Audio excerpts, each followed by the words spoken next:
This video was brought to you by CuriosityStream. Earlier this year, Elon Musk and Twitter penned a deal which would see the world's richest man acquire the social media platform for $41.4 billion. Musk was once very keen on this acquisition, offering to pay significantly more than the company's value at the time, and even rushing through the deal by waiving his right to due diligence, the process whereby the prospective buyer of a company closely examines the business they're buying. Now though, Elon has cooled on the idea, with him saying that he's discovered major violations from Twitter. Twitter counters by saying that with the market cooling, Musk has just suddenly realized that he can't afford the expensive acquisition without damaging his other business interests, and as such, is just trying to weasel his way out of the deal. Musk's problem here, though, is that he's already signed the deal and signed away his right to due diligence. So in order to get out of the deal, Musk will need to do more than just say that he's found information that he should have already known about. Instead, he needs to prove that Twitter actively misled him, and to such an extent that it led to, quote, material adverse effects, which is a high bar to prove.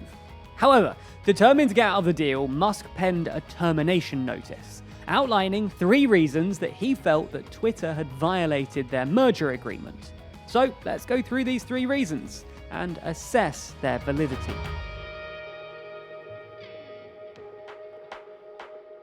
The first complaint relates to bots on Twitter, with Musk claiming that the platform vastly underreported their number of fake accounts.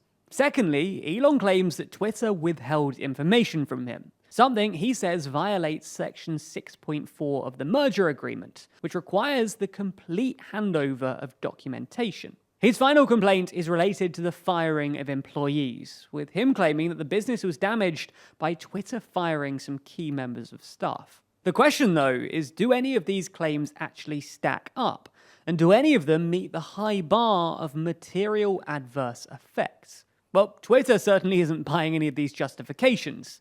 In fact, in their complaint to the court, they described them as evidence of Musk just hunting for an escape, saying that the merger agreement left him little room. With no financing contingency or diligence condition, the agreement gave Musk no out, absent of a company material adverse effect, or a material covenant breach by Twitter. Musk had to try and conjure one of those.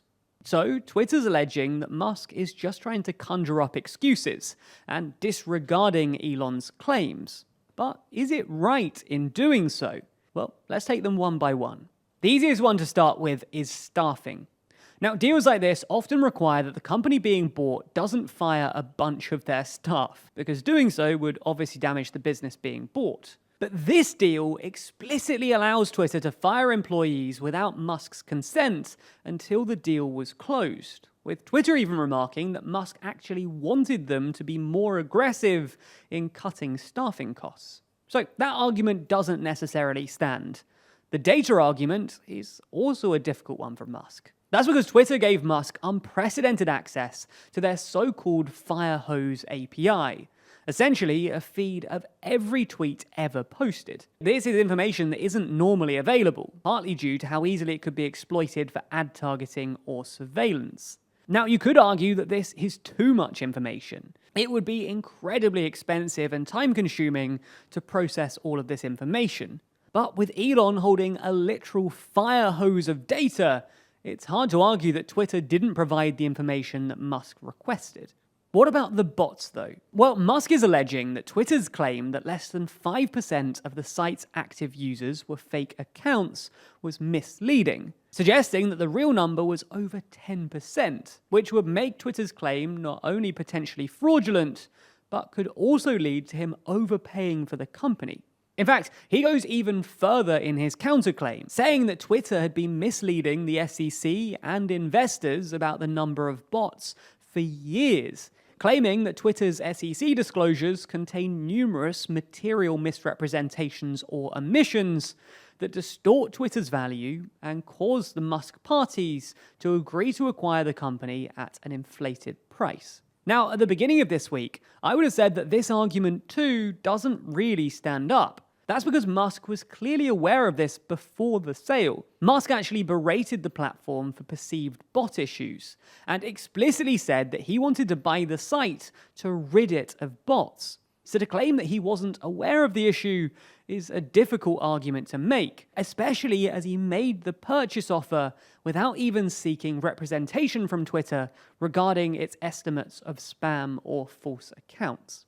In fact, the claim about bots looked so implausible that in their response to Musk's counterclaim, Twitter said, according to Musk, he, the billionaire founder of multiple companies, advised by Wall Street bankers and lawyers, was hoodwinked by Twitter into signing a $44 billion merger agreement, then going on to slam Musk's counterclaims, describing them as factually inaccurate, legally insufficient, and commercially irrelevant, before commenting that the Musk parties have spent months trying to invent a spam disclosure problem, and they found nothing. However, this week things have changed a little, with Peter Zatko's new allegations about the company.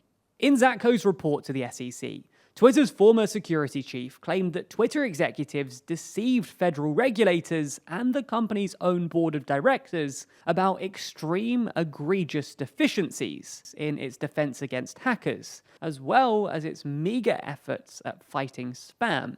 When it comes to security, Zatko claims that some of the company's senior executives worked to actively cover up Twitter's serious vulnerabilities, as well as saying that more than one current employee might be working for a foreign intelligence service at the same time. In fact, he even claims that the company's security practices were so lax that thousands of the company's employees had access to some of Twitter's critical controls. Zatko characterized these security issues as egregious deficiencies, negligence, willful ignorance, and threats to national security and democracy. On the bots issue more specifically, Zatko agreed that they were a bigger issue than Twitter let on. He claimed that Twitter's execs were offered bonuses based on the number of users on the site, and as such, they had no reason to remove fake accounts, as doing so would reduce those stats, and therefore their bonuses. Now, experts actually disagree how significant these revelations are,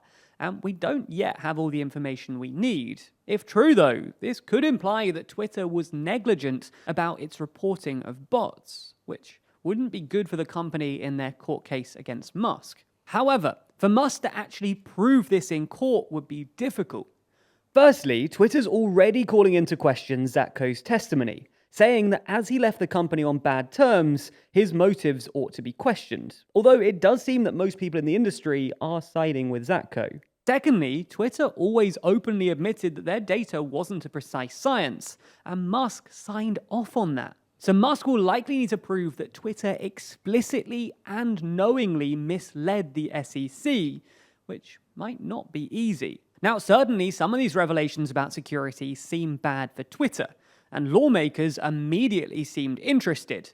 But for this case specifically, you're relying on Jack Dorsey and other executives actively trying to defraud the SEC, which, while possible, seems unlikely. Now, whether Musk can actually make this case is something we won't know until he actually gets to court. But he's not helped by the fact that he's headed for the Delaware Court of Chancery, a serious business court, not the kind of TV courtroom that you might be used to. These people just aren't going to be interested or impressed by showmanship, optics, or Twitter rampages. The job of this court is to uphold contract law, and for good reason. If people were to begin violating business contracts with impunity, you'd have a serious issue on your hands. Now, Elon might genuinely have been wronged here, but even with the whistleblower's testimony, they could conclude that Musk is just scrambling for excuses to justify the termination, especially given his eagerness to sign away with due diligence